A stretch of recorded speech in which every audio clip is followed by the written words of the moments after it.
مسیح یسوع مسیح کو سلام. آج کرسچن ٹاکس میں ہمیں پاسٹر دانش جوائن کر رہے ہیں. تو آج ہم ان سے کھجوروں کے اتوار کی اہمیت کے بارے میں سیکھیں گے اور ساتھ ہم یہ بھی سیکھیں گے کہ آج کے دور میں ہم اس کو کس طرح اپنے چرچ سے ریلیٹ کر سکتے ہیں.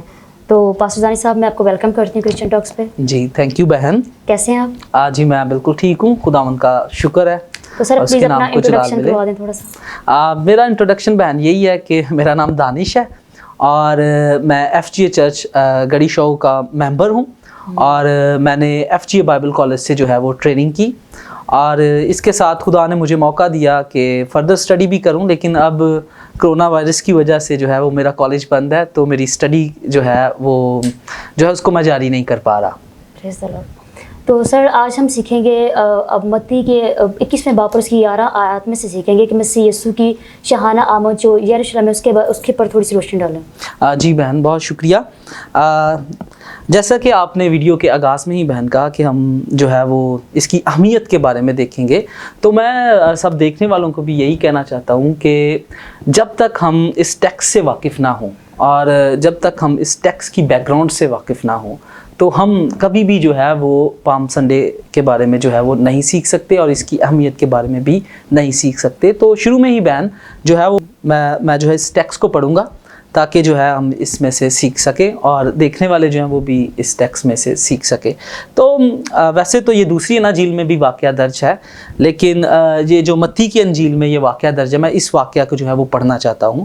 تو متی کی انجیل اس کے 21ویں باب میں کی پہلی آیت میں یوں لکھا ہے, اور جب وہ یروشلم کے نزدیک پہنچے اور زیتون کے پہاڑ پر بیت فیگے کے پاس آئے تو یسوع نے 2 شاگردوں کو یہ کہہ کر بھیجا کہ اپنے سامنے کے گاؤں میں جاؤ, وہاں پہنچتے ہی ایک گدھی بندھی ہوئی اور اس کے ساتھ بچہ پاؤ گے, انہیں کھول کر میرے پاس لے آؤ, اور اگر کوئی تم سے کچھ کہے تو کہنا کہ خداوند کو ان کی ضرورت ہے, وہ فی الفور انہیں بھیج دے گا. یہ اس لیے ہوا کہ جو نبی کی معرفت کہا گیا تھا وہ پورا ہو کہ صہیون کی بیٹی سے کہو کہ دیکھ تیرا بادشاہ تیرے پاس آتا ہے, وہ حلیم ہے اور گدھے پر سوار ہے بلکہ لادو کے بچے پر. پس شاگردوں نے جا کر جیسا یسوع نے ان کو حکم دیا تھا ویسا ہی کیا, اور گدھی اور بچے کو لا کر اپنے کپڑے ان پر ڈالے اور وہ ان پر بیٹھ گیا. اور بھیڑ میں کے اکثر لوگوں نے اپنے کپڑے راستے میں بچھائے اور اوروں نے درختوں سے ڈالیاں کاٹ کر راہ میں پھیلائیں, اور بھیڑ جو اس کے آگے آگے جاتی اور پیچھے پیچھے چلی آتی تھی پکار کر کہتی تھی, ابن داؤد کو ہوشیانہ, مبارک ہے وہ جو خداوند کے نام سے آتا ہے, عالم بالا پر ہوشیانہ. اور جب وہ یروشلم میں داخل ہوا تو سارے شہر میں ہلچل پڑ گئی اور لوگ کہنے لگے کہ یہ کون ہے. بھیڑ کے لوگوں نے کہا کہ یہ گلیل کے ناصرت کا نبی یسوع ہے. تو بہن یہ سارا واقعہ میرا پڑھنے کا مقصد یہ تھا تاکہ یہ جو سارا واقعہ اس سے جو دیکھنے والے ہیں وہ بھی جو ہے وہ آگاہ ہو جائیں. تو ہم بات کر رہے ہیں پام سنڈے. تو پام سنڈے کھجوروں کا اتوار ہم اس کو کہہ کر مناتے ہیں, اور تقریباً ہر سال جب روزے آتے ہیں تو جب مسیح خداوند کے کہہ لیں کہ جو لاسٹ ویک جو ہے اس کے دکھوں کا مسیح خداوند کا ہوتا ہے, جس کو ہم ہولی ویک بھی کہتے ہیں, تو اس کے آغاز میں ہی جو ہے ہمیں کھجوروں کے اتوار کا بھی ذکر ملتا ہے. اور جیسا کہ ابھی ہم نے کلام میں سے بھی پڑھا کہ یہ یسوع مسیح ناصری کی شاہانہ جو انٹری ہے وہ تھی یروشلم میں, اور کہہ لیں کہ اس کو اس ہسٹوریکل جو ہے اس کے پوائنٹ آف ویو سے اس طرح سے دیکھ سکتے ہیں کہ جو اس وقت لوگوں کی ایکسپیکٹیشن تھی یسوع مسیح ناصری سے, تو یسوع مسیح ناصری سے ان کی ایکسپیکٹیشنز یہ تھی کہ یسوع مسیح ناصری جو ہے ان کو رومیوں کی غلامی سے جو ہے وہ چھڑائے. اور میں یہ بھی کہتا ہوں کہ یہ جو یسوع مسیح ناصری کیونکہ بطور نبی تھا, اور یہاں پہ لوگوں نے بھی اس بات کا ذکر کہا کہ یہ جو ہے گلیل کے ناصرت کا نبی یسوع ہے, تو یہ ایک بڑا امپورٹنٹ جو ہے وہ نقطہ ہے یہاں پہ سمجھنے والا. اور یہ نقطہ یہ ہے کہ پرانے عہد نامہ میں بھی ہمیں ملتا ہے کہ جب کوئی نبی جو ہے وہ نبوت کرتا تھا یا جب اس کے پاس کوئی خدا کا پیغام ہوتا تھا تو وہ مختلف طرح سے بہن اس کو کنوے کرنے کی کوشش کرتا تھا. اور ایک طریقہ یہ بھی ہوتا تھا کہ نبی سوچتا تھا کہ جب ورڈز جو ہیں وہ انف نہیں ہیں تو وہ کوشش کرتا تھا کہ ڈرامیٹک طریقے سے اس پیغام کو جو خدا نے اس نبی کو دیا ہے وہ لوگوں تک جو ہے وہ پہنچائے. تو یسوع مسیح ناصری چونکہ ربی بھی تھا, یس آف کورس وہ خدا کا بیٹا بھی ہے, وہ خدا بھی ہے, تو